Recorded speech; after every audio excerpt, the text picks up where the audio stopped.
Assalamualaikum warahmatullahi wabarakatuh. Perkenalkan, nama saya Yusuf Pamuji Nugroho Eskepners. Saya merupakan peserta pelatihan dasar calon pegawai negeri sipil pemerintah Kabupaten Bekasi tahun 2022. Saya berprofesi sebagai perawat ahli pertama di Rumah Sakit Umum Daerah Kabupaten Bekasi.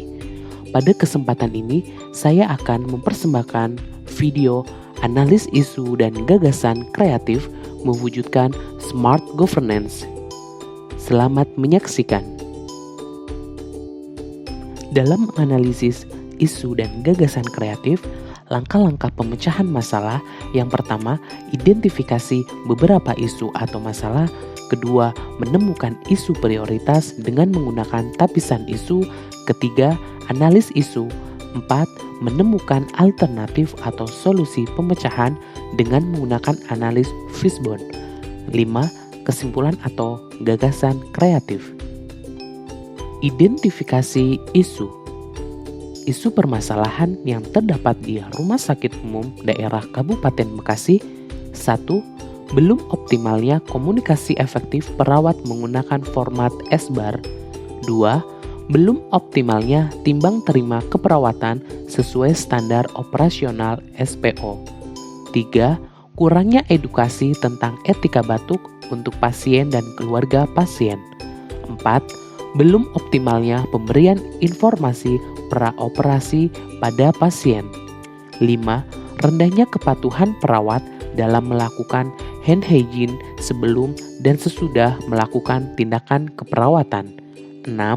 Belum optimalnya kepatuhan pasien dan keluarga dalam memakai masker. Analis dampak pada poin pertama, yaitu belum optimalnya komunikasi efektif perawat menggunakan format SBAR.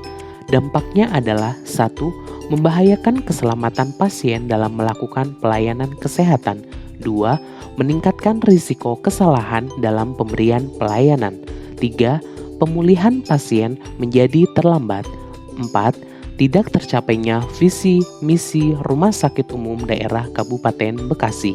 5. Menurunnya tingkat kepuasan masyarakat terhadap mutu pelayanan publik di bidang kesehatan. Analis dampak pada poin kedua, yaitu belum optimalnya timbang terima keperawatan sesuai standar operasional SPO. Dampaknya adalah 1. Menurunnya tingkat kepuasan masyarakat terhadap mutu pelayanan publik di bidang kesehatan. 2. Menurunnya kredibilitas atau tingkat kepercayaan publik pada pelayanan kesehatan.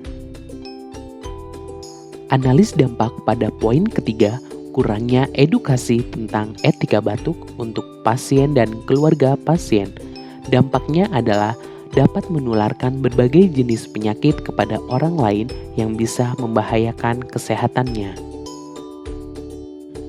Analis dampak pada poin keempat, belum optimalnya pemberian informasi praoperasi pada pasien. Dampaknya adalah pasien dapat mengalami kecemasan praoperasi yang bisa berdampak buruk pada saat pelaksanaan operasi. Analis dampak pada poin ke-5, yaitu rendahnya kepatuhan perawat dalam melakukan hand hygiene sebelum dan sesudah melakukan tindakan keperawatan. Dampaknya adalah terjadinya infeksi nosokomial yang bisa mengancam kesehatan pasien. Analis dampak poin ke-6, yaitu belum optimalnya kepatuhan pasien dan keluarga dalam memakai masker.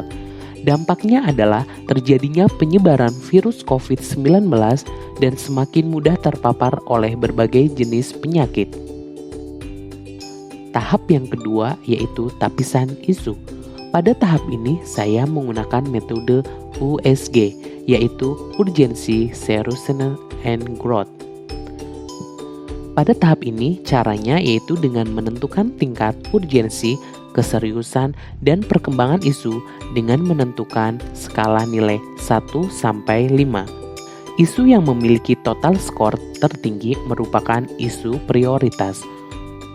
Pada tahapan ini, kita bisa melihat untuk total yang paling tinggi, yaitu belum optimalnya komunikasi efektif perawat menggunakan format SBAR, yaitu 14 poin. Selanjutnya adalah diagram fishbone. Bisa kita lihat di sini terdapat penyebab dan akibatnya. Untuk penyebabnya ada 4 faktor. Yang pertama, lingkungan, sistem, keterampilan, dan pemasok. Untuk lingkungan, yang pertama, kurangnya dukungan teman sejawat dalam komunikasi S-bar. Pada sistem, yaitu terdapat kurangnya sosialisasi, kurangnya pengingat, kurangnya pengawasan, dan SOP belum berjalan dengan optimal. Pada faktor pemasok, yaitu terdapat kurangnya kesadaran dan kurangnya pengetahuan. Pada faktor keterampilan, terdapat kurangnya skill dan kebiasaan untuk komunikasi menggunakan S-bar.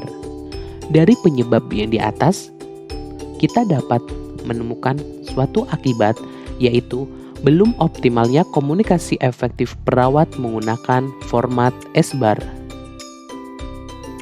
Tahap yang terakhir yaitu gagasan kreatif. 1.